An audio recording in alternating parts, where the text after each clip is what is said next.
पहले ये हुआ करता था कि हमारे अपने इनबिल्ट था एनजीओ, गरीब ने गरीब की मदद करनी, पड़ोसी ने पड़ोसी की मदद करनी, जहां गवर्नमेंट फेल हो जाती या गवर्नमेंट पहुंच नहीं पाती थी। एनजीओज के जहां तक रोल की बात है वो यही है कि मार्जिनलाइज्ड कम्युनिटी तक पहुंचे और जहां सरकार नहीं पहुंच सकती वहां तक पहुंचे। हमारी कंट्री विद 1.8 बिलियन पीपल, हर गली नुक्कड़ में जाना, लोगों का पक्ष सुनना इम्पॉसिबल है।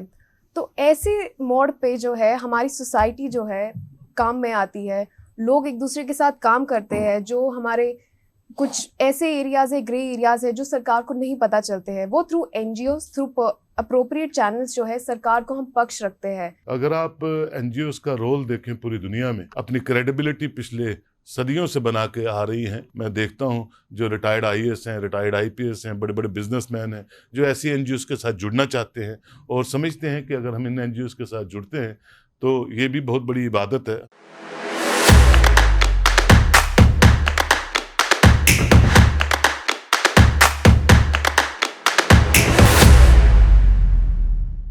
नमस्कार, एक नया दिन और सीधी बात का एक नया अंक लेकर मैं विवेक सूरी एक बार फिर आप सभी का स्वागत करता हूं।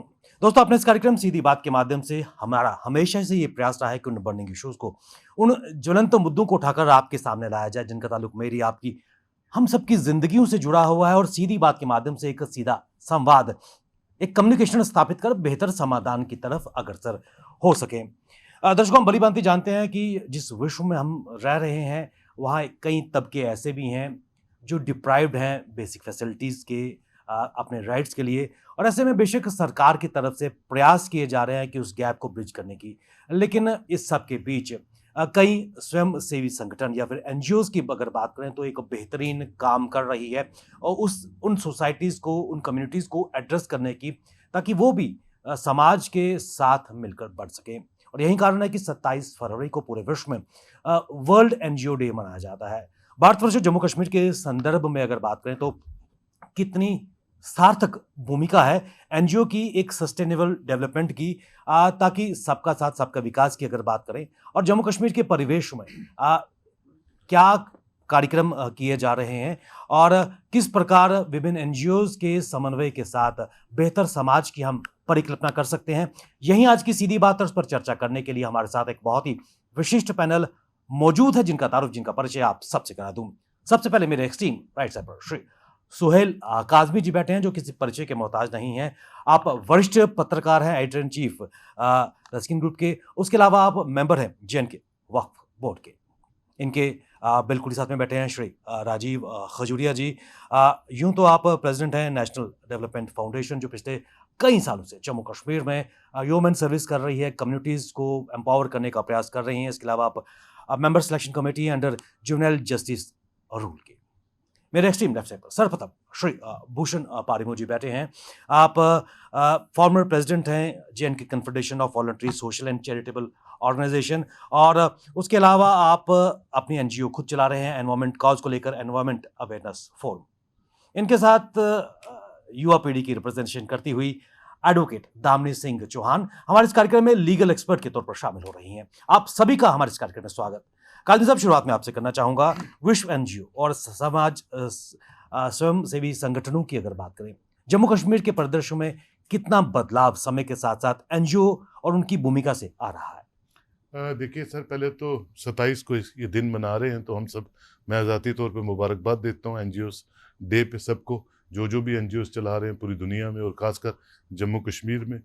अगर आप एनजीओस का रोल देखें पूरी दुनिया में तो विवेक सर, जो डेवलप्ड और सिविलाइज कंट्रीज़ हैं like America, Germany, other countries, वहाँ तो उनका बहुत बड़ा रोल है और गवर्नमेंट डिपेंडेंट रहती है उन एनजीओस पे जो सेल्फलेसली सोसाइटी के लिए हर स्पेक्ट्रम ऑफ सिस्टम में काम कर रही हैं और सेल्फलेसली काम करती हैं, और उनके बिना वहाँ की सरकारें जो है वो नहीं चल पाती जब तक उनको इन्वॉल्व ना करें। क्योंकि अभी हिंदुस्तान, हम अंडर डेवलप्ड हैं और अंडर डेवलप्ड में जिस तरह हम चल रहे हैं, गवर्नमेंट का बहुत बड़ा रोल रहता है हर स्टेट में और हर पूरे मुल्क के रख रखाव में। और जम्मू कश्मीर की बात करें, क्योंकि हम अलगाववाद में पिछले 30 साल से मुलविस हैं और पाकिस्तान और बाकी चीज़ें और अलगाववाद और स्टोन पेल्टिंग और ये वो चीज़ें यहाँ चलती रही पिछले 30 32 सालों से 33 सालों से। तो कुछ NGOs तो हैं जो बहुत ज़बरदस्त काम कर रही हैं, जिनका बड़ी क्रेडिबिलिटी है और गवर्नमेंट रिलाई करती है उन पे, लेकिन majority of the NGOs Jammu Kashmir में ऐसी बन गई जो किसी न किसी तरह हवाला से जुड़ी रही, पाकिस्तान से जुड़ी रही, और उनके वेस्टेड इंटरेस्ट कुछ और होते थे और रियल सेंस में वो खिदमत नहीं कर पाती थी जो करनी चाहिए थी। तो वो गवर्नमेंट ने उनको बड़ा कड़े हाथों लिया है। लेकिन जो NGOs काम कर रही हैं जम्मू कश्मीर में, वो रिमार्केबली काम कर रही हैं। आपने देखा होगा यहाँ जब भी कभी कोई ऐसा डिज़ास्टर होता है, उड़ी में जब ज़लज़ला आया या पुंछ में कभी ज़लज़ला आया या कोई फ्लड सिचुएशंस ऐसी आ जाती हैं, और बड़ी चीज़ें हैं जो जहाँ इनके समर्थन के बिना सरकार जो है आगे नहीं बढ़ सकती है, रिलीफ को लेके, रिहेबिलिटेशन को लेके। तो मैं समझता हूँ वो NGOs जो अपनी क्रेडिबिलिटी पिछले सदियों से बना के आ रही हैं, उसके वो अपना जो रख रखाव है बड़े ज़बरदस्त तरीके से करती हैं। और बहुत से लोग हैं, मैं देखता हूँ, जो रिटायर्ड IAS हैं, रिटायर्ड IPS हैं, बड़े बड़े बिजनेसमैन हैं, जो ऐसी NGOs के साथ जुड़ना चाहते हैं और समझते हैं कि अगर हम इन NGOs के साथ जुड़ते हैं तो ये भी बहुत बड़ी इबादत है, हम किसी के काम आ सकें, किसी की मदद कर सकें, किसी के हाथ पकड़ के उस दुविधा से, उस मुसीबत से हम निकाल सकें। तो वो उस तरह से उसको लेते हैं और वही लोग कामयाब होते हैं और उन्हीं का फ़ायदा समाज को, मुल्क को और ख़ासकर जम्मू कश्मीर यूनियन टेरिटरी को होता है। यहाँ क्योंकि बहुत सी प्रॉब्लम्स हैं, तो ऐसी NGOs ज़्यादा से ज़्यादा बने, ज़्यादा से ज़्यादा लोग उनमें इन्वॉल्व हों और ज़्यादा से ज़्यादा लोग उनका समर्थन करें, तो मैं समझता हूँ जम्मू कश्मीर की काया जल्दी पलट सकती है। हम अपने दर्शकों को बता दें कि आज क्या सीधी बात के इस एपिसोड को स्पॉन्सर किया है श्री टोयोटा ने। राजीव जी, मैं आपकी तरफ आना चाहूँगा। और पिछले लगभग 30 साल से more than 3 decades national development foundation Jammu Kashmir में कार्य कर रही है, उन डिप्राइव्ड कम्युनिटीज़ को एड्रेस करने का प्रयास कर रही है। कितनी महत्वपूर्ण भूमिका इस वक्त NGOs आपकी तरह के जो जुड़े हुए NGOs को लीड कर रहे हैं, उनकी एक अहम भूमिका रहती है अंडर डेवलपमेंट सोसाइटीज़ को या फिर उन कम्युनिटीज़ को एड्रेस करने की? विवेक जी, आपका बहुत बहुत शुक्रिया कि आपने वर्ल्ड NGO डे पर NGOs के साथ सीधी बात में हम लोगों को बुलाया। वर्ल्ड NGO डे 2024 का जो थीम है, वो थीम ही है role of NGOs in sustainable development. Kazmi साहब ने जैसे कहा, NGOs ने एक नुमाया रोल न केवल वर्ल्ड में, हिंदुस्तान में, बल्कि जम्मू कश्मीर में भी दिया है। कुछ नेचुरल कैलमिटीज़ की इन्होंने बात की, उनके दौरान NGOs ने बढ़ चढ़कर गवर्नमेंट का भी साथ दिया और कम्युनिटीज़ तक पहुँचे। NGOs के जहाँ तक रोल की बात है, वो यही है कि मार्जिनलाइज्ड कम्युनिटी तक पहुँचें और जहाँ सरकार नहीं पहुँच सकती वहाँ तक पहुँचें। NGOs के बारे में बहुत सारी मिसकंसेप्शंस भी सोसाइटी में रही। मैं ये भी आपके चैनल के माध्यम से वाजिया करना चाहूँगा कि तमाम सिविल सोसाइटी के जो एफर्ट्स हैं, चाहे कहीं लंगर ही लगाया जाए, तो ये सारे नॉन गवर्नमेंटल और एफर्ट्स जो सिविल सोसाइटी के एफर्ट्स हैं, ये NGOs के एफर्ट्स होते हैं। जहाँ तक नेशनल डेवलपमेंट फाउंडेशन का ताल्लुक है, हम पिछले 3 साल से जम्मू कश्मीर में काम कर रहे हैं और बच्चों पर बिलखुसूस काम हो रहा है। और मार्जिनलाइज्ड कम्युनिटीज़, खासकर जो काज़मी साहब ने बात की कि पाकिस्तान ने हम जम्मू कश्मीर पर 3 जंगें आयद की, तो इसके दौरान जो लोग बॉर्डर के एरिया में ज़ख्मी हुए, बिलखुसूस Rajouri Poonch actual line of control में, वहाँ पर हमारी ऑर्गेनाइजेशन ने जहाँ एक तरफ लाइवलीहुड सपोर्ट लोगों को प्रोवाइड की जिनमें bread earner of the family की डेथ हुई, वहीं बच्चों को मेडिकल एड और इस किस्म की मदद जो है वो मुहैया की गई। 2 तरह की NGOs की बात यहाँ हुई शुरू में कि कुछ ऐसी NGOs जो हवाला के कामों में, लेकिन मैं ये समझता हूँ कि बहुत सारी ऐसी NGOs भी जम्मू कश्मीर में हैं जिन्होंने बहुत अच्छा काम किया है। और ये जो वर्ल्ड NGO डे है, ये वॉलंटरिज्म को सेलिब्रेट करने का दिन है और ये तमाम वॉलंटरी एफर्ट्स जो हैं, जो कम्युनिटी डेवलपमेंट के हैं, मार्जिनलाइज्ड कम्युनिटीज़ की हेल्प करने के हैं, उनको अप्रिशिएट करने का दिन है। शुक्रिया। राजीव जी, जिस तरह आपने कहा कि it's a day to mark the celebration of the voluntarism और स्वयं सेवी संगठन और शुरुआत एक अकेले से होती है और कहीं ना कहीं वो जब मुहिम बनती है, जिस तरह सुहेल जी ने कहा कि इबादत है, हैंड टू हैंड जोड़ के आगे बढ़ने की आवश्यकता है। परम जी, मैं आपकी तरफ आना चाहूँगा। एक तवील एक्सपीरियंस आपका एनजीओज़ की, अगर समाज की कम्युनिटीज़ को एड्रेस करने के लिए रहा है, और खासकर पर्यावरण से आप जुड़े हुए हैं। जम्मू कश्मीर के संदर्भ में कितनी अहम भूमिका, क्योंकि चाहे हम पाक प्रायोजित आतंकवाद की अगर बात करें, चाहे हम पॉवर्टी एलिवेशन की बात करें, हेल्थ की बात करें, एजुकेशन की बात करें, पर्यावरण संरक्षण की अगर बात करें, तो सभी शोबों में कहीं ना कहीं एनजीओज़ की एक पेश भूमिका रही है। क्या कहेंगे, कितना अहम रोल इसका रहा है? पहले मैं ये कहूँगा कि एनजीओ कंसेप्ट अभी 200 साल से भी कम साल का है जी। जब ये 1837 में पहली एनजीओ इंटरनेशनल शुरू हुई 1837 में, that was to fight against slavery and empowerment of the women.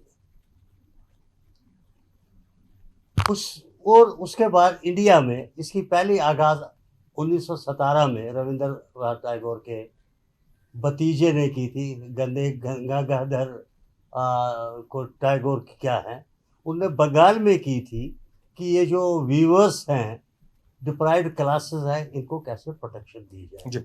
सो अगर हम ये देखें कि सोसाइटी जब बनी और ये 200 साल के पीरियड का, और फिर हमारे ये 100 साल के पीरियड में क्या बदलाव और क्या ज़रूरत पड़ी, पसमंदर तो देखना है ना। पहले हम ये हुआ करता था कि हमारे अपने इनबिल्ट था एनजीओ। गरीब ने गरीब की मदद करनी, पड़ोसी ने पड़ोसी की मदद करनी। जहाँ गवर्नमेंट फेल हो जाती या गवर्नमेंट पहुंच नहीं पाती थी या गवर्नमेंट के रिसोर्सेज नहीं होते थे, एक दूसरा फैसला कि जहाँ गवर्नमेंट स्पॉन्सर स्लेवरी है, दूसरे है एक्सप्लॉयटेशन है, प्रोस्टिट्यूशन है, वो है, उसके अगेंस्ट लड़ना। अब रही एनजीओ की बात, जो आप कह रहे हैं हम दिन मनाते हैं, एनजीओ का एक रोल जो मैंने रोल है बहुत ज़बरदस्त है। जैसे काजमी साहब ने भी कहा कि यहाँ मिलिटेंसी रही, तो हम कहीं ये भी कहते हैं कि give a bad name to the dog and kill it. Militancy में हम लोगों ने बहुत एक्टिव काम किया, काजमी साहब ने भी किया, सभी ने किया, कि दोनों तरफ से गोली चली और गोली ये नहीं देखती किसने किसकी चली। अट्रॉसिटीज भी हुई, ह्यूमन नेचर भी है। हम तो कहते हैं कि आप जी नज़्म ज़ब्त से काम किया भी, लेकिन कुछ एलिमेंट्स दोनों तरफ से थे।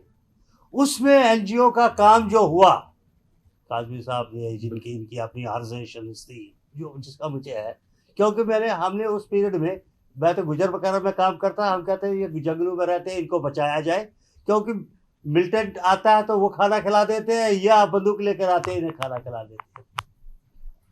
काम हुए। एनजीओ का नाम है नॉन गवर्नमेंटल ऑर्गेनाइजेशन। जहां गवर्नमेंट ना पहुंच पाती हो या गवर्नमेंट की नज़र वहां तक ना आती हो, और डेमोक्रेसी क्या है, वोटों की गेम। जहां जिसको वोट ना मिले उन तक न जाना, जो हमारा कंसेप्ट चल रहा है 47 से, जहाँ भी किसने कितने वोट लिए, किसने कितने वोट लिए, कास्टिज्म लाई। ये एनजीओ का जो रोल जेएनके में है, मैं अपनी अब घर की बात करूँगा। पहले आप घर, मुझे याद है कि यहाँ वो एक एनजीओ डायरेक्टर थी सोशल वेलफेयर में, सोशल का एनजीओ का ही, मंत्री जी की लड़की। वो एक दिन मैं कमीशन सेक्रेटरी के पास बैठा, वो कहती जी जम्मू में तो एनजीओ ही कोई नहीं है। ये कोई 20 साल की बात है। मैंने कहा विकलांग ट्रस्ट है, हमारा ओल्ड एज है, बाल आश्रम है, मैंने कभी सुना ही नहीं। और आज के डेट में भी लाइन डिपार्टमेंट्स, जैसे अभी फॉरेस्ट है, क्लाइमेट पे हम रोज बोल रहे हैं, जाइए क्लाइमेट वाले डिपार्टमेंट को पूछिए या कौन एनजीओ यहाँ काम कर रहे हैं, they will have no idea.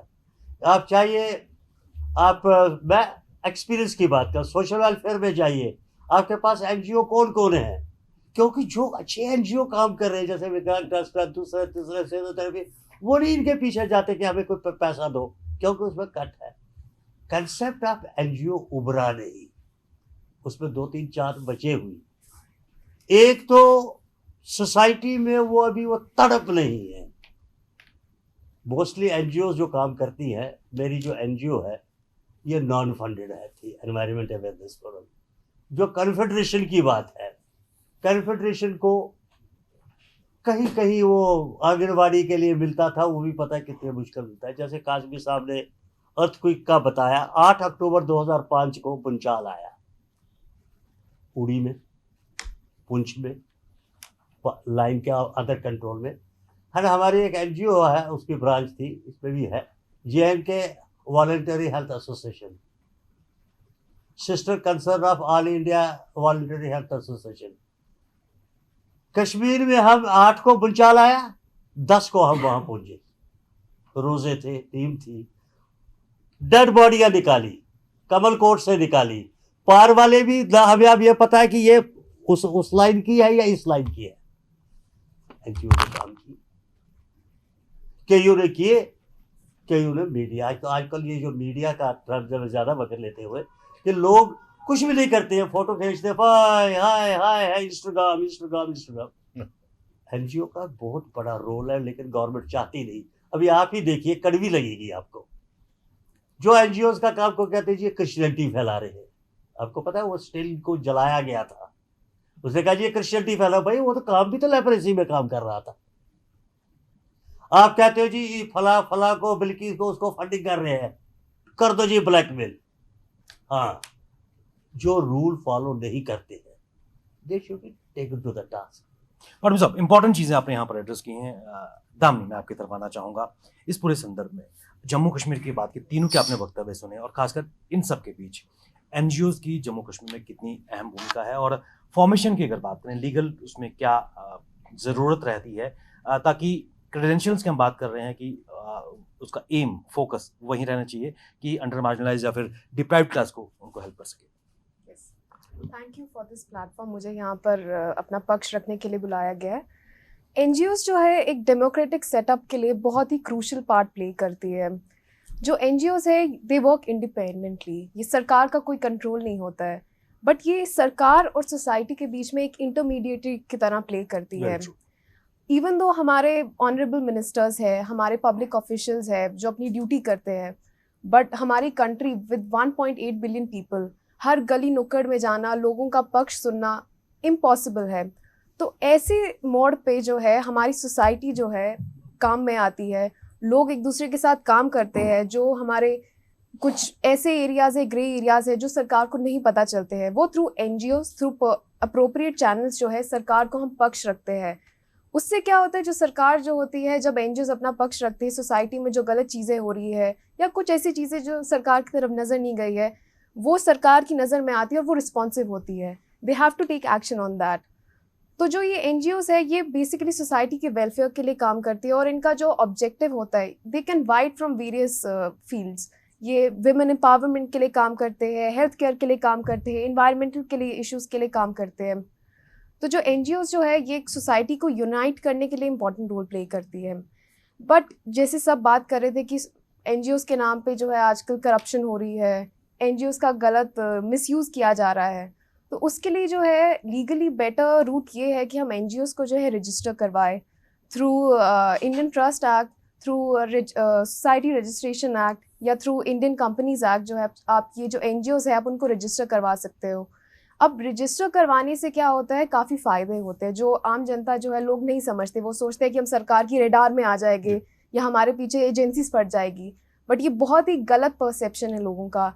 Registration से बेसिकली क्या होता है, आपकी जो एनजीओ है उसको एक आइडेंटिटी मिलती है, एक क्रेडिबिलिटी इंक्रीज होती है, एंड मोर ओवर आपको फंडिंग के लिए जो है आप थ्रू गवर्नमेंट डिपार्टमेंट्स जो स्कीम्स निकलती है, आप वहाँ से फंडिंग ले सकते हो। इंटरनेशनल और नेशनल जो डोनर्स होते हैं, काफ़ी प्राइवेट लोग होते हैं जो कॉजेज़ होते हैं वो उनको प्रमोट करना चाहते हैं, तो उससे जो है आप फंडिंग आपकी हो सकती है। मोर ओवर अगर आपकी एनजीओ रजिस्टर्ड है तो क्रेडिबिलिटी तो इंक्रीज होती है। मोर ओवर आप जो पब्लिक फिगर्स होते हैं आप उनके साथ कोलैबोरेशन कर सकते हो, अपना कॉज जो है पब्लिक प्लेटफॉर्म में और अच्छी तरह आगे रख सकते हो। और मोर ओवर जो आप अपना रजिस्ट्रेशन के बाद बैंक अकाउंट भी खोल सकते हो, तो रजिस्ट्रेशन के बहुत फ़ायदे हैं। तो बेसिकली जो एनजीओज जो है ये सोसाइटी में एक तो ट्रांसफॉर्मेशन लाती है, प्रोग्रेस करने में तो हेल्प करती है, बट सरकार की भी अकाउंटेबिलिटी और ट्रांसपेरेंसी इंक्रीज़ करती है। जब एज एन एनजीओ जो है आप सरकार को अपना पक्ष रखते हो तो सरकार रिस्पॉन्सिव होती है, they have to take action on that. सरकार अगर हाथ पे हाथ रख के बैठ जाए तो सरकार की एक बहुत गलत छाया पड़ती है सोसाइटी में। तो एक ट्रांसपेरेंसी और अकाउंटेबिलिटी जो इंक्रीज करना है, एनजीओज का एक बहुत ही क्रूशल रोल रहा है। और लॉ मेकिंग, डिसीजन मेकिंग में भी एनजीओज ने बहुत हमारा साथ दिया है। एनजीओज में जो है बहुत सारे एक्सपीरियंस लोग जुड़े होते हैं, बहुत सारे डाइवर्स बैकग्राउंड में लोग जुड़े होते हैं। तो ये सरकार को जो है अपना एक्सपर्टीज देते हैं, अपनी नॉलेज देते हैं, जो उन्होंने एक्सपीरियंस गेन किया है, जो एंड में decision making and for the betterment of society जो है हमारी हेल्प करते हैं। इसमें कोई दो राय नहीं है कि एक क्रूशल रोल एनजीओ समाज और सरकार के बीच में प्ले कर रही है। और सोहेल भाई, एक चीज़ मैं आपसे जानना चाहूँगा। कोविड का दौर हम सबको याद है, और जिस चीज़ का जिक्र यहाँ पर अजीब जी ने किया कि एक सेलिब्रेट द स्पिरिट ऑफ वॉलंटरिज्म, और वो खासकर कोविड के दौरान जम्मू कश्मीर में देखने को मिली थी। कई युवक युवतियाँ स्वेच्छा से आ गया, उसके बाद छोटे छोटे ग्रुप्स फॉर्म किए गए, और कहीं ना कहीं ये दर्शा रहा है कि हमारी युवा पीढ़ी खासकर वॉलंटिज्म की तरफ आकर्षित हो रही है, कार्य कर रही है स्वेच्छा से, बिना किसी बेनिफिट के। क्या कहेंगे? देखिए सर, अगर कोविड की बात आप करें तो हम 140 करोड़ की आबादी का मुल्क है। पारिमू साहब ने पहले इस पर बड़ी रोशनी डाली। 140 करोड़ के मुल्क में हम अभी भी अंडर डेवलप्ड हैं। लेकिन जब कोविड की सिचुएशन पूरे वर्ल्ड में इरप्ट हुई तो इंडिया एक बहुत बड़ा एनजीओ बन के पूरे वर्ल्ड की रेस्क्यू पे आया। अगर आपने देखा होगा, वो तभी मुमकिन था कि हमारे में मदद करने की हिम्मत, सोच और एक दूसरे का हाथ पकड़ के एक दूसरे को दुविधाओं से निकालने का जो हमारे अंदर जज्बा है वो भारत के लोगों में बहुत है। तो पूरी दुनिया में इंडिकेट हुआ। अभी देखिए, अब इजराइल और पैलेस्तीन की जंग में इंडिया का स्टांस क्या है, वो भी एक, मैं समझता हूँ, वर्ल्ड वाइड बड़ी एनजीओ के तौर पे वो वहाँ अपना रोल निभा रहा है कि ह्यूमन एंगल को वो देख रहा है, ह्यूमैनिटेरियन ग्राउंड्स पे काम कर रहा है। और प्राइम मिनिस्टर मोदी भी टू टायर डिप्लोमेसी में दोनों मुल्कों के साथ, चाहे वो इजराइल है, पैलेस्तीन है, हमास है, कि ह्यूमैनिटी जिंदा रहनी चाहिए। तो ये जज्बा जो होता है, इसी को हम वही जिसकी तरफ पारिमू साहब ने इशारा किया कि एक दूसरे की मदद करना। अब उसमें बगैर मजहब मिल्लत, बगैर सोचे समझे कि हमारे कौन सी कंट्री हमारी दोस्त है, कौन सी हमारी दुश्मन है, कौन से हमारे साथ इकोनॉमिकल टाइज में भारत का साथ देती है, नहीं देती है, उस वक्त ये सब चीज़ें धरी रह जाती हैं और हम इंसानियत के लिए काम करते हैं। एनजीओ का बेसिक कंसेप्ट इंसानियत को जिंदा रखने का काम है। इंसानियत जिंदा रहेगी तो हम सब जिंदा रहेंगे। जब इंसानियत ही नहीं रहेगी, इंसान ही नहीं रहेगा, तो दुनिया कहाँ और किस तरफ जाएगी? इस पे हम हमेशा चर्चा करते हैं। पारिमू साहब का बहुत बड़ा एक्सपीरियंस रहा है और जैसे ये काम करते रहे, मैंने जानता हूँ पिछले 30-35 सालों से, तो ये सेल्फलेसली काम करते हैं। ये नहीं सोचते हैं कि अब हम वहाँ जा रहे हैं, उस डेड बॉडी को निकालेंगे तो हमें रात को खाना कौन खिलाएगा। कितने दिनों ये भूखे रहते हैं, वहाँ भूखे रहे, मतलब वहाँ रोड कनेक्टिविटीज़ नहीं थी, पैदल चलते रहे लोग। तो ऐसे लोग जो है, ऐसी एनजीओ जो है, वो रोल मॉडल बनती हैं सोसाइटी में, मुल्क में और पूरी दुनिया में। अब मदर टेरेसा को क्या सपना आना था कि मैं ऐसी एनजीओ बनाऊंगी और मैं इस तरह काम करूंगी, तो वो काम करती रही। लास्ट जब वो नहीं रही, आज वो पूरी दुनिया की ब्रांड एम्बेसडर है एनजीओज को लेके, सोशल सर्विस को लेके। आज हम सोए हुए उठते हैं सुबह और सुबह देखा अखबार पढ़ते हैं या कोई और चैनल देखते हैं, जिसका पता नहीं होता वो जर्नलिस्ट बन गया होता, जिसका पता नहीं होता वो सोशल एक्टिविस्ट बन गया होता।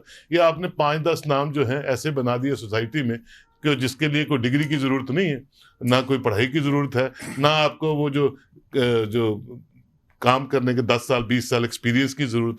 आप उठते हैं, मैं भी पढ़ता हूँ, मैं भी देखता हूँ, रोज़ देखता हूँ कि जी ये भी सोशल एक्टिविस्ट है, वो भी सोशल एक्टिव। अब सोशल एक्टिविज्म क्या होता है? सेवा भाव। सोशल एक्टिविज्म का क्या मतलब होता है कि आप किसी सेक्टर के साथ जुड़े हैं, किसी इन्वायरमेंट के तहीं कोई काम कर रहे हैं, पोल्यूशन के तहीं कोई काम कर रहे हैं, डोमेस्टिक वायलेंस के खिलाफ कोई काम कर रहे हैं, उसकी तरफ आपका वैसा होता कुछ नहीं है। वो कहते हैं जनाब ये एक अच्छे वर्ड्स हैं, इसको अपनी डेजिग्नेशन में जोड़ लो, पूछने वाला कोई है नहीं। गवर्नमेंट एजेंसी तो चेक नहीं करती कि जर्नलिस्ट है कि नहीं है, सोशल एक्टिविस्ट है कि नहीं है, रिफॉर्मर है कि नहीं है। चाहे घर में उसकी रिफॉर्मेशन नहीं चल रही है, लेकिन वो सोसाइटी में रिफॉर्म करने चल पड़ता है। तो ये अनफॉर्चुनेट इसलिए है क्योंकि हम अभी अंडर डेवलप्ड ब्रेन्स हैं, अंडर डेवलप्ड सोच पे हम काम करते हैं और उसका नतीजा क्या होता है, उसके गलत रिजल्ट जो हैं सोसाइटी को मिलते हैं। लेकिन जहाँ तक अच्छे कामों की ज़रूरत है, अच्छे काम जो हम सोचते हैं या अच्छे लोग जो एनजीओज़ को रन करते हैं, वो कहीं ना कहीं एक्नॉलेज होते हैं। मैंने आपको एग्जांपल्स बताई और उनको भारत रत्न और पता नहीं ऑस्कर तक के अवार्ड्स मिले हैं पूरी दुनिया में, क्योंकि उनका काम जो है वो भगवान और लोग और एडमिनिस्ट्रेशन और जहाँ जहाँ भी काम कर रहे होते हैं वो एक्नॉलेज हो रहा होता है। आप झूठ से 10 दिन, महीना, 1 साल काम कर सकते हैं, उसकी एक्नॉलेजमेंट नहीं होती है। लेकिन जो काम आप सेवा भाव से करते हैं, दिल से करते हैं और एक दूसरे के साथ आगे बढ़ने की कोशिश करते हैं, तो मैं समझता हूँ वो कहीं ना कहीं एक्नॉलेज होता है। और लास्ट में आपकी ट्रांसपेरेंसी, आपकी मेहनत, आपकी लगन, भगवान उसको हमेशा कोई ना कोई इज्जत से, अवार्डों से नवाजता है और वही रोल मॉडल्स बनते हैं। सोसाइटी छोटी है, सोसाइटी बड़ी है, शहर छोटा है, शहर बड़ा है। हमने बहुत सी बॉर्डर डिस्ट्रिक्ट्स में लोग देखे हैं, हम जाते रहे पारियों के साथ, आपके साथ, कि जहाँ तक सड़क नहीं है, बलेसा में, ठाठरी में, मरमत में, भरत में, पुंछ में, आगे मंडी में, लोरन में, लेकिन कुछ लोग हैं वहाँ भी जो बर्फ़ की मुसीबत से या सर्दी की मुसीबत से, गर्मी की मुसीबत से लोगों की सेवा करते हैं और बहुत इज्जत और मान उनका उस सोसाइटी में होता है। और वो उन लोगों को फिर गुजरात से लोग आते हैं, महाराष्ट्र से लोग आते हैं, ढूंढते हैं कि हम भी। अभी मैं 2 महीने पहले पुंछ में था, लोरन एक सेक्टर है, लोरन के पीछे बड़गाम की पहाड़ी है, और वहाँ मैं देख रहा था कि गुजरात की कोई NGO वहाँ सर आर्मी के साथ कोलैबोरेट करके बहुत कुछ करना चाहती है और वो कर रहे थे। और मुझे खुशी हो रही थी कि people sitting in Gujarat have a pain of people living in लोरन। जम्मू कश्मीर की सरकार को उसका दर्द है या नहीं है मुझे नहीं पता, लेकिन गुजरात में, महाराष्ट्र में, पटना में, बिहार में, किसी और स्टेटों में बैठे हुए लोग ये जानते हैं कि हमारे भाई जो है बॉर्डर्स के उन खित्तों पे रहते हैं जहाँ ये प्रॉब्लम्स है और हमने उनकी मदद करनी है। तो ये जो कंसेप्ट है, ये भगवान ने, अल्लाह ने सबको नहीं दिया होता है। जिनको दिया होता है बहुत कमाल का दिया होता है, और वो किसी मेडल के लिए काम नहीं करते, वो 24/7/365 डेज काम करते रहते हैं। तभी इंसानियत जिंदा है, तभी हमारा मुल्क जिंदा है, तभी हमारे मुल्क की पूरी दुनिया में इज्जत आज बरकरार है और आगे बढ़ रही है। और हमें, मुझे पूरी उम्मीद है, जिस पेस से, जिस लगन से भारत आगे बढ़ रहा है, जिस सोच से भारत आगे बढ़ रहा है, सरकारें आती और जाती हैं, लेकिन यह है कि मुझे पूरी उम्मीद है कि आने वाले सालों में हम बहुत अच्छे पेडेस्टल पे होंगे। इकोनॉमी में तो हम 7 से 5, 5 से 3, 3 से 2 पे आ जाएंगे, लेकिन इंसानियत में और आपसी रवादारी में और multi religious, multi regional, multi ये सिस्टम में भारत बहुत अच्छी तरह उभर के आगे आ रहा है। सुहेल जी, सेवा भाव की बात की, and that's the crux. Rajiv ji, जो इस साल का थीम है, role of NGOs for the sustainable development of the society, उसमें कौन कौन से ऐसे पैरामीटर्स हैं जिनको एड्रेस करने की आवश्यकता है और जिसको जम्मू कश्मीर, खासकर जम्मू में भी इम्प्लीमेंट करना की ज़रूरत है? क्योंकि NDF खासकर रूरल एरियाज़ में काम करती आई है। मुझे याद, अभी दरहाल में आपका एक बड़ा सा कैंप लगाया गया था। किस तरह उन गोल्स को एड्रेस करने की आवश्यकता है?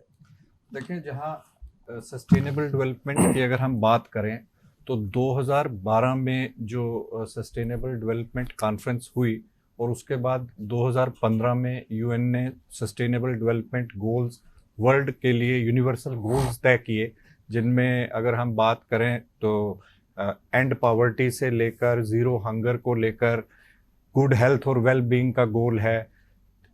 सस्टेनेबल डेवलपमेंट गोल 4 की बात करें तो इंक्लूसिव एजुकेशन और लाइफ लॉन्ग लर्निंग की बात उसमें आती है, जेंडर इक्विटी की बात आती है। फिर अभी एक सस्टेनेबल डेवलपमेंट गोल 16 में एक ऐड किया गया कि no violence against children, peaceful societies, energy conservation. तो सस्टेनेबल डेवलपमेंट गोल्स को पूरी दुनिया ने एग्री किया, और जो हमारी भारत की सरकार है और जो हमारे प्राइम मिनिस्टर हैं, अगर आपने उनको रिसेंटली कुछ डेवलपमेंटल प्रोग्राम्स में सुना होगा तो उन्होंने भी भारत के लिए ये तय किया है कि 2026 तक, जैसे कि एजुकेशन की अगर हम बात करें कि 2026 तक आउट ऑफ स्कूल कोई बच्चा नहीं रहना चाहिए, early childhood care and education पर काम होना चाहिए। अभी पिछले दिनों आपने जब ये चिल्ड्रन डे सेलिब्रेट किया जा रहा था तो उसमें भी ये भारत सरकार की तरफ से कहा गया कि no child should be left behind. तो ये सारे सस्टेनेबल डेवलपमेंट गोल्स हैं जिनको भारत में नीति आयोग भी मॉनिटर करता है, और इन गोल्स को ये वर्ल्ड लेवल पर ये तय किया गया UN के प्लेटफॉर्म से कि 2030 तक जो ये सस्टेनेबल डेवलपमेंट गोल्स हैं इनको अचीव करना है, और 2026 तक क्या पैरामीटर्स होने चाहिए, 2028 तक क्या होने चाहिए, 2030 तक क्या होने चाहिए, ये तय किए गए। परिमो साहब ने NGOs की हिस्ट्री की बात की, मैं आपके सवाल का जवाब दे रहा था। देखिए, आज के इस मौके पर मैं ये भी कहना चाहूँगा कि जैसे इन्होंने कहा कि कुछ ऑर्गेनाइजेशंस तो अपने लेवल पर कम्युनिटी फंडिंग करके एक्टिविटी चलाती हैं, वो बहुत अप्रिशिएबल है। जैसे मैंने शुरू में कहा था, लंगर चला लिया या कहीं तवी को साफ करने की मूवमेंट चलाई, तो वो टोटली एक सेल्फलेस एफर्ट के तौर पर है। लेकिन जो हमारी जो साथी एडवोकेट साहिबा, इन्होंने कहा कि एनजीओज को रजिस्टर होना चाहिए, रजिस्ट्रेशन के बाद बहुत सारे एवेन्यूज खुल जाते हैं। तो मैं, चूंकि जब हम एनजीओ सेक्टर से जुड़े अर्ली 90s में, उस वक्त में और आज के एनजीओ सेक्टर में जमीन आसमान का फर्क जो है वो आया है। एनजीओज के कामकाज में भी फर्क आया है और सरकार की सोच में भी फर्क आया है।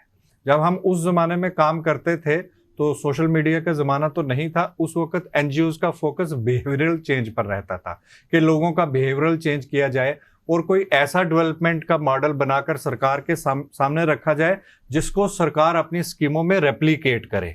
लेकिन आज का जो कंसेप्ट आया है, पहले ये होता था कि एनजीओज गवर्नमेंट को फंडिंग के लिए ग्रांट एप्लीकेशन देते थे, लेकिन एक बड़ा शिफ्ट जो है एनजीओज की फंक्शनिंग में आया है।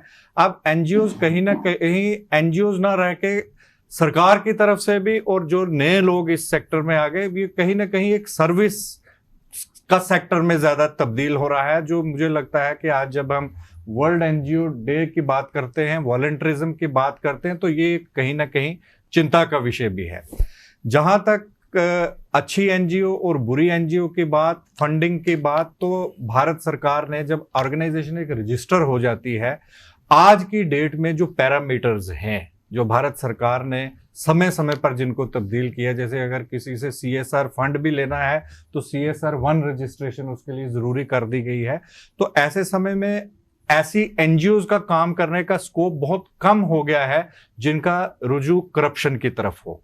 तो ये जो सिस्टमाइज सरकार ने किया है, इसके लिए मैं सरकार की को अप्रिशिएट भी करता हूं। बिलखुसूस जो मौजूदा गवर्नमेंट है, इन्होंने जो पैरामीटर, जो प्रोसेसेस सेट किए हैं, तो उसमें जो ऐसी ऑर्गेनाइजेशंस हैं कि जिनका सोल ऑब्जेक्टिव करप्शन ही है, उनका सरवाइव करना मुझे लगता है थोड़ा मुश्किल है। और सरकार ने, जैसे काजमी साहब ने शुरू में कहा कि हवाला और बाकी चीजें, FCRA के तहत भी आपको पता होगा 40 से 45 हजार एनजीओज को, जो FCRA एक्ट है उसके तहत लोगों को उन्होंने बैन किया।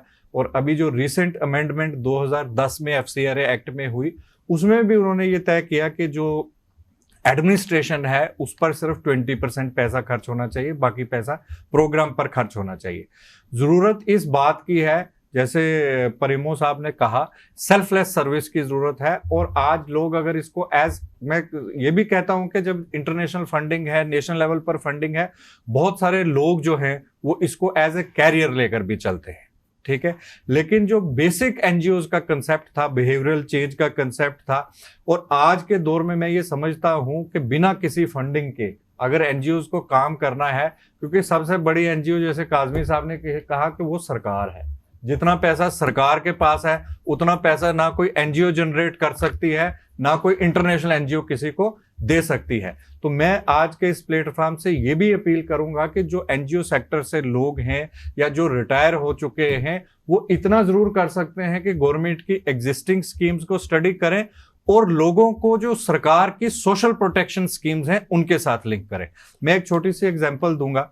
बच्चा जो है, अगर वो स्कूल में नहीं है, कहीं चाइल्ड लेबर कर रहा है, ठीक है, तो उसके लिए हम लोग क्रिटिसाइज कर लेते हैं कि ये चाइल्ड लेबर है, वो है। लेकिन अगर हमें ये पता हो कि सरकार की एक अल्टरनेटिव केयर की एक स्कीम है जिसको हम स्पॉन्सरशिप कहते हैं, जो मिशन वत्सल्य के तहत दी जाती है, अगर उस बच्चे को उस स्कीम के साथ हम लिंक कर पाए, इसके लिए किसी फंडिंग की जरूरत नहीं है, ठीक है, तो उसको 4,000 रुपया महाना सरकार देगी, जब तक कि वो उसकी 3 साल तक के लिए वो पैसा सरकार देगी, ताकि वो आउट ऑफ स्कूल ना हो और वो स्कूल में रह सके। तो मेरी ये भी एक अपील रहेगी कि एनजीओज कहीं ना कहीं इस काम को भी लें कि जो मार्जिनलाइज्ड कम्युनिटी, मैंने तो बच्चों के फील्ड में बात कही, बुजुर्गों की भी, औरतों की भी, जो भी सोशल प्रोटेक्शन स्कीम्स सरकार की हैं, हमें कहीं ना कहीं लोगों को उन स्कीम्स के साथ भी जोड़ना चाहिए, और जो वॉलंटरी एफर्ट है, वॉलंटरिज्म है, उसको कायम रखते हुए मुझे लगता है कि जो एनजीओ का जो बेसिक ऑब्जेक्टिव है वो यही है कि मार्जिनलाइज्ड और नीडी कम्युनिटीज के साथ काम किया जाए, उनकी मदद की जाए। तो इसके लिए कहीं ना कहीं जो गवर्नमेंट है वो सबसे बड़ी एनजीओ है। काजमी साहब की इस बात से मैं मुतफिक हूँ, और कहीं ना कहीं गवर्नमेंट के साथ जोड़ना इनसे जरूरी है। परमू साहब, आपने वक्तव्य सुने हैं, अवेयरनेस की कितनी ज़रूरत है, क्योंकि कई ऐसी स्कीम्स हैं जो उस तबके को, जो हम डिप्राइव्ड क्लास की बात करते हैं, उनको उन स्कीम्स के बारे में पता नहीं है। और आजकल सोशल मीडिया का ज़माना, उसके द्वारा चाहे सरकार के द्वारा या जो एनजीओ सार्थक काम कर रही हैं, उनकी भी एक रिस्पॉन्सिबिलिटी बनती है कि अवेयरनेस, मास अवेयरनेस उन तबकों के लिए क्रिएट करना, ताकि उनको फ़ायदा, सहूलियत मिल सके। शायद मैं पुराने ख्यालों का हूँ, बदला नहीं। हालांकि ख्यालों के साथ इंसान बदलता है और बदलना चाहिए भी। इनका एक्सपीरियंस बहुत अच्छा है। अभी 2019 में इन्होंने एनजीओज जो कोविड की वजह से रजिस्ट्रेशन नहीं करवा सकी हमारी वजह से, उन्होंने कहा जनाब इनको अब आगे आप रजिस्ट्रेशन नहीं करेंगे। इन वन स्ट्रोक सेक्रेटरी में वो बैठा है, उसने कहा नहीं है। क्या इंटरेस्ट था, क्या नहीं था? इंटरेस्ट मेरे हिसाब से था कि they wanted to give certain messages. अब हम हैं, हम चौड़े बाजार सोड़े। जब आप उनको आप चाहते हो रिवाइव करने के लिए, फिर कहते हैं फिर वही प्रोसेस हर एक आदमी को, हर आदमी का ये इसमें पॉलिटिक्स में है या नहीं है या क्या है, कई महीने लग जाते हैं। हमारे लिए तो ठीक है, इन साहिबान के लिए भी ठीक है, टेलीफोन करेंगे। जो गांव के लोग हैं, नौशहरा के हैं, रजौरी के हैं, वो कब यहाँ आएंगे? अब आप हैरान होंगे, बहुत अच्छा ये है। 6 महीने पहले एक पुलिस के मेरे पास आए आदमी, ये पारू साहब आप एनजीओ चलाते हैं? हाँ। मैंने कहा क्या बात है? कहता हम देखते हैं जी ये कितने बूढ़े 70 के बाद मरे के हैं कि नहीं है, हमारे पास रिकॉर्ड ही नहीं है। वन पर दूसरा मैं किसी को नहीं कहूँगा, मेरे एक्सपीरियंस जो मैंने आपको बताया, अनलेस यू विल नॉट पे the cut, your funds will not be release. मेरे साथ वाकयात हुए हैं। और जो आदमी रिश्वत नहीं देता है और लेता है, जैसा सारी जिंदगी में रिश्वत ना खाई और ना दी हो, ना झूठ बोला हो, वो पैसे देगा? क्यों देगा? अब काजमी साहब ने जो कहा कि अंदर टीस है, पैसे की कमी नहीं है, लोग आपको देंगे।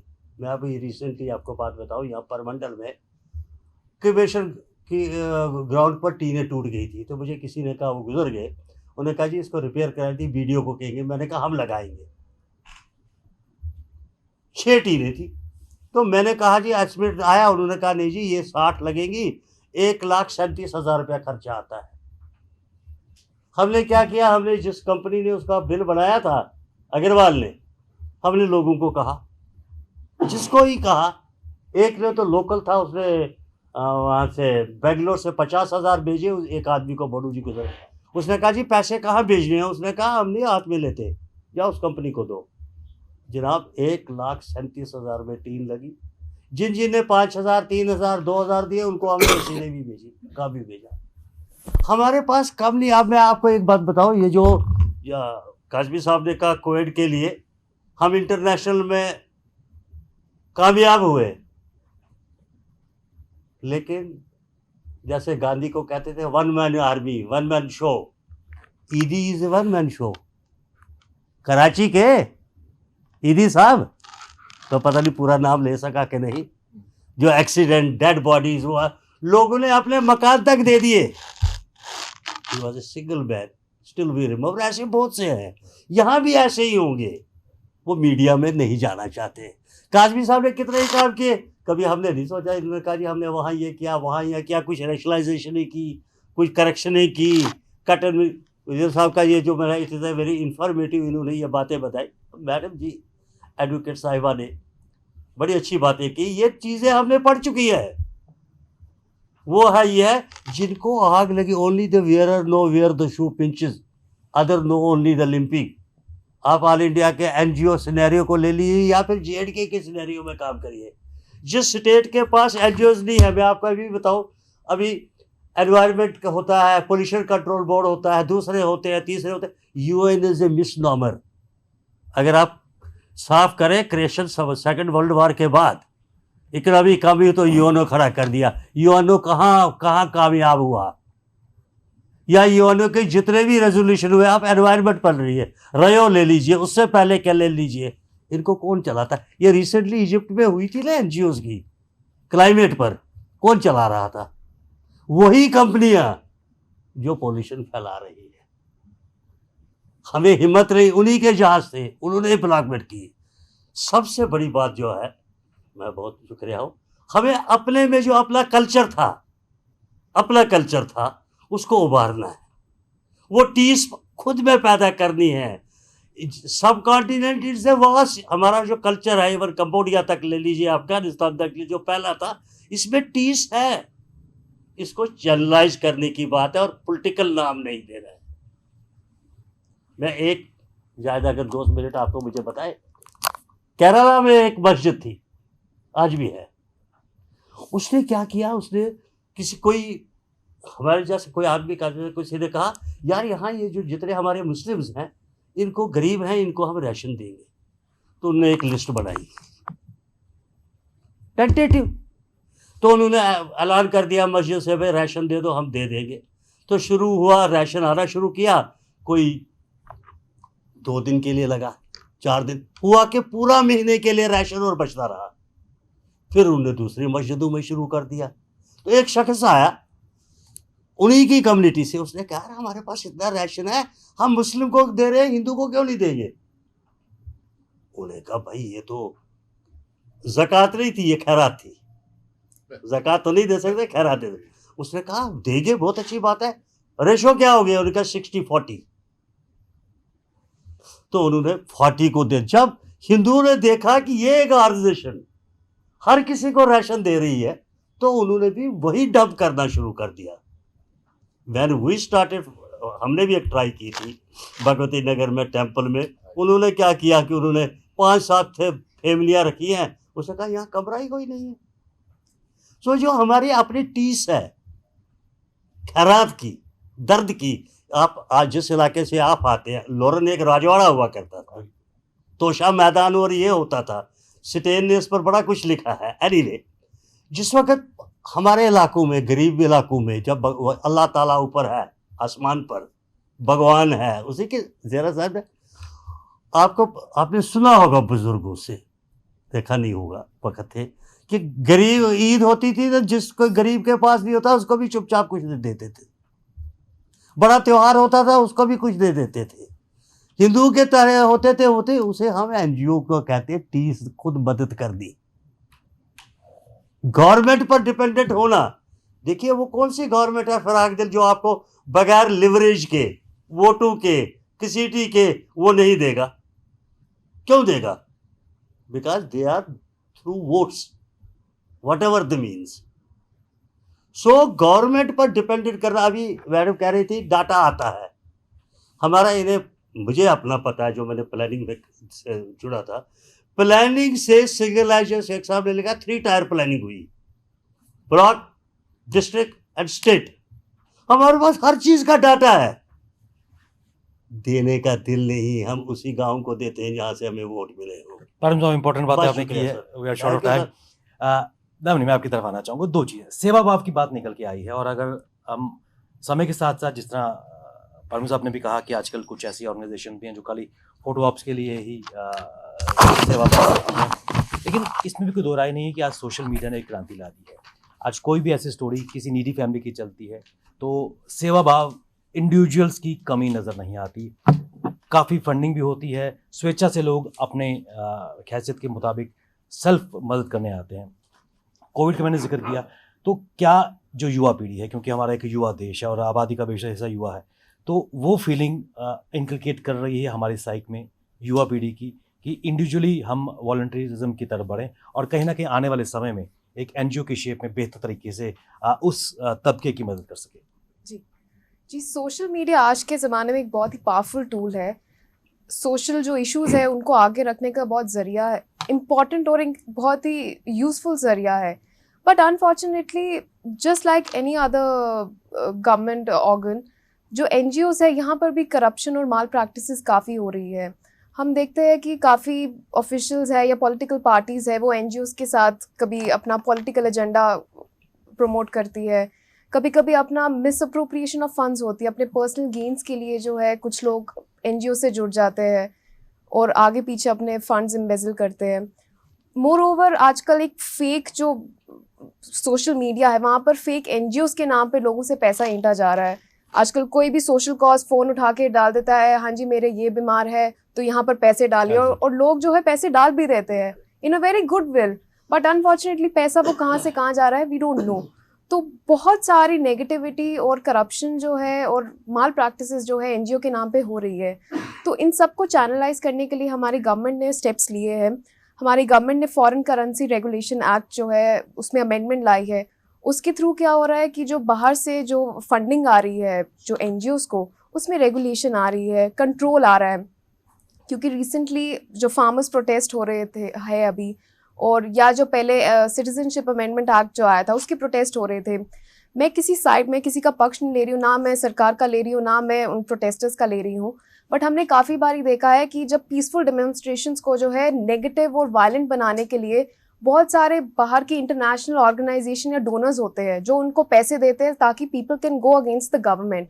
तो उन चीज़ों को कंट्रोल करने के लिए इट्स वेरी इंपॉर्टेंट कि एक रूल्स एंड रेगुलराइजेशन जो है इन प्लेस हो ताकि फॉरेन फंडिंग जो आ रही है उस पर थोड़ा चेक हो. एंड मोर ओवर आजकल एक और प्रॉब्लम है, काफ़ी ज़्यादा टेररिस्ट ऑर्गेनाइजेशन है जो इंटरनेशनल टेररिस्ट ऑर्गेनाइजेशन है, जैसे PFI हो गया.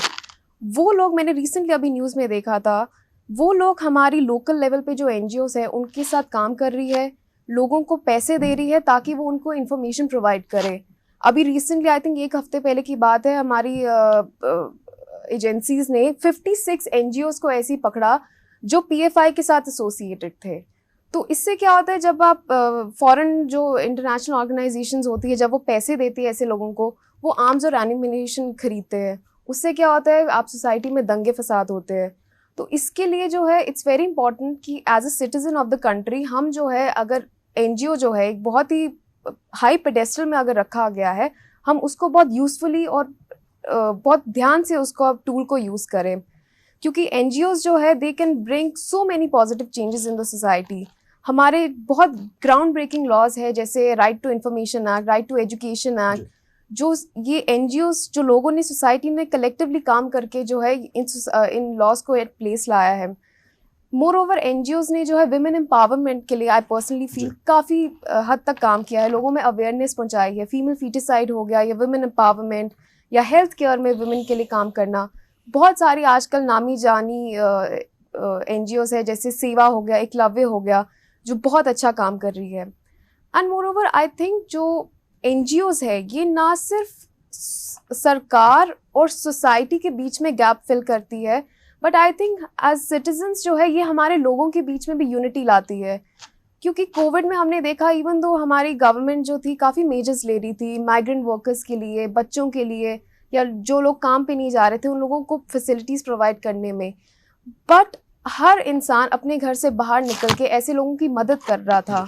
तो आई थिंक सिर्फ सरकार और सोसाइटी का गैप नहीं फिल कर रही है, ये सिटीजन्स को एक साथ ला रही है एक साथ, ताकि सोसाइटी जो है कलेक्टिवली एक पूरे बेटर गुड के लिए काम करे. इसमें किसी का फ़ायदा नहीं है, किसी को मॉनेटरी वाइज कुछ मिलता नहीं है ये सब करके, बट आपकी अगर सोसाइटी प्रोग्रेस करेगी, आपकी कंट्री डेवलप करेगी, at the end of the day वो हम इंडिविजुअली सबके लिए बेटर होगा.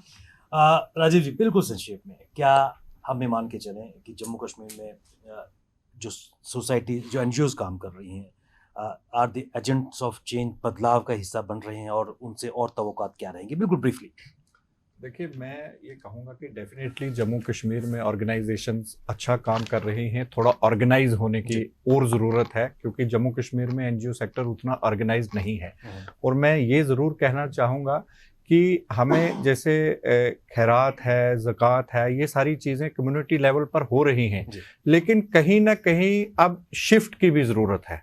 हमें जो गरीब लोग हैं उनको उनका राइट देकर ताकि वो डिपेंडेंट ना रहें, उनका राइट रियलाइज होना चाहिए। और जो एनजीओज हैं वो ड्यूटी बेरर हैं, चाहे कोई इंडिविजुअल लेवल पर मदद कर रहा है, सरकार के लेवल पर कर रहा है, वो ड्यूटी बेरर है और जिस बंदे का राइट है वो राइट उसको मिलना चाहिए। तो मैं ये भी आपके माध्यम से कहूंगा कि अब हमें थोड़ा राइट बेस्ड अप्रोच की तरफ बढ़कर काम करने की जम्मू कश्मीर में जरूरत है। काजमी साहब, यहाँ से आगे क्या एक तवक्कुआत, एक आशा कर सकते हैं कि एक बेहतर कल्चर यहाँ पर आए और समाज की सही मायने में उस तबके की सेवा हो सके? मेरी बेटी दामिनी ने इतना खूबसूरत एलैबोरेट किया, इतनी छोटी उम्र में इतना इनका विजन है, तो मैं समझता हूँ यही आने वाले हमारा मुस्तकबिल है, भारत का भी, जम्मू कश्मीर का भी और पूरी दुनिया का। जो बच्चे अपने प्रोफेशनल लाइंस के साथ साथ वो चीज़ों पे डिस्कस करते हैं, वो चीज़ें पढ़ते हैं जिससे दुनिया बच सकती है, हम एक दूसरे को आगे देख सकते हैं और पूरा समाज जुड़ सकता है। इन्होंने इतने खूबसूरती से सब चीज़ों को जोड़ा है, मैं समझता हूँ वही सबसे बड़ा काम है। और ये बच्चे, आने वाली जनरेशन जो है अवेयर है, हम में कुछ त्रुटियाँ होंगी, पारिमू साहब में कुछ हमने काम रह गए होंगे जो नहीं किए, लेकिन ये जनरेशन जो आगे आने वाली है ये सबको जोड़ेगी और सबको जोड़ के सही कंसेप्ट जो है इंसानियत का, एनजीओज का, सब चीज़ों का जो पॉजिटिव चीज़ें फैलाती है सोसाइटी में, उन पे ज़रूर काम करेंगी। इस उम्मीद से हम आगे चल रहे हैं और उम्मीद पे दुनिया कायम दायम है और उम्मीद रखनी भी हमें बहुत ज़रूरी है। इसमें कोई दो राय नहीं है कि ह्यूमन वैल्यूज़ हम सबके भीतर है, कहीं ना कहीं उसको बेहतर तरीके से आगे लाने की ज़रूरत है। और शायद एनजीओ को भी कॉन्सेप्ट यही है कि सेवा भाव से काम किया जा सके। और जो वर्ल्ड एनजीओ डे है उसका थीम भी यही है कि role of NGOs for the sustainable development. और वो सस्टेनेबल डेवलपमेंट हम जम्मू कश्मीर में भी उम्मीद करते हैं और बेहतर तरीके से कोऑर्डिनेटेड एफर्ट से ये एनजीओज काम करें और उसका फ़ायदा डिप्राइव्ड क्लास को मिल सके ताकि उनका भी समान रूप से विकास हो सके। आपको बताते चलें कि हमारे इस कार्यक्रम को आज स्पॉन्सर किया है श्री टोयोटा ने। सुहेल काज़मी जी, राजीव खजूरिया जी, भूषण पारिमू जी और एडवोकेट दामिनी जी, आप इस विषय पर चर्चा के लिए अपना कीमती समय हम सबको दिया, आप सबका बहुत बहुत धन्यवाद। सीधी बात में आज बस इतना ही, इजाजत दीजिए, नमस्कार। टेक वन अब आपके व्हाट्सएप पर। व्हाट्सएप करिए हाय 9728253663 पर।